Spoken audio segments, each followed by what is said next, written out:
Hello, ഇന്ന് അനാമിയുടെ birthday ആണ്. അപ്പോൾ അവൾക്കൊരു കുഞ്ഞ് സർപ്രൈസ് കൊടുക്കാൻ പോവാൻ ഞങ്ങൾ ഒരു കേക്കും പിന്നെ കുറച്ച് ചോക്ലേറ്റ്സ് ഒക്കെ വാങ്ങിയിട്ടുണ്ട്. അപ്പോൾ പോയാലോ?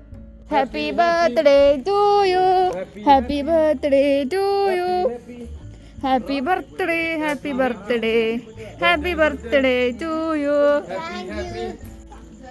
Happy birthday. ഇതാണ് നമ്മുടെ cake.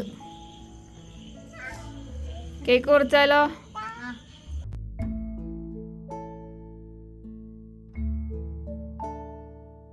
Birthday to you, happy birthday to you, happy birthday dear Anami, happy birthday to U.